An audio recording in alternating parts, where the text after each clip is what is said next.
Ms. Omar. Thank you, Chairman. Thank you all for being here, and thank you for your testimonies. Mr. Adams, in 1991, you pleaded guilty to 2 counts of withholding information from Congress regarding your involvement in the Iran-Contra affair, for which you were later pardoned by President George H.W. Bush. I fail to understand why members of this committee or the American people should find any testimony that you give today to be truthful. If I can respond to that. It wasn't a question. That was not a question. That was I reserve the right to my time. It is not right. That was not a This question. committee can attack On February a witness 8th, who is not permitted to reply. that was not a question. Thank you for your participation. On February 8th, 1982, you testified before the Senate Foreign Relations Committee about U.S. policy in El Salvador. In that hearing, you dismissed as communist propaganda report about the massacre of El Mozote, in which more than 800 civilians, including children as young as 2 years old, were brutally murdered by U.S.-trained troops. During that massacre, some of those troops bragged about raping a 12-year-old girl before they killed them. Girls before they killed them. You later said that the U.S. policy in El Salvador was a fabulous achievement. Yes or no, do you still think so? From the day that President Duarte was elected in a free election to this day, El Salvador has been a democracy. That's a fabulous achievement.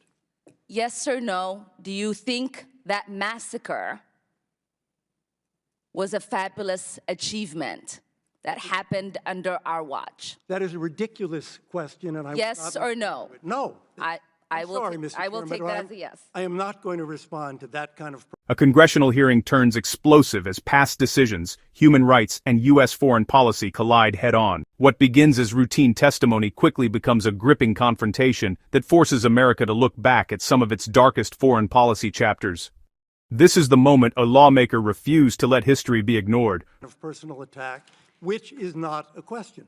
Yes or no, would you support an armed faction within Venezuela that engages in war crimes, crimes against humanity or genocide, if you believe they were serving U.S. interest, as you did in Guatemala, El Salvador, and Nicaragua? I am not going to respond to that question. I'm sorry. I don't think this entire line of questioning is meant to be real questions, and so I will not reply. Whether under your watch, a genocide will take place, and you will look the other way because American interests were being upheld, is a fair question. Because the American people want to know that anytime we engage a country, that we think about what our actions could be and how we believe our values are being furthered. That is my question. Will you make sure that human rights are not violated and that we uphold international and human rights?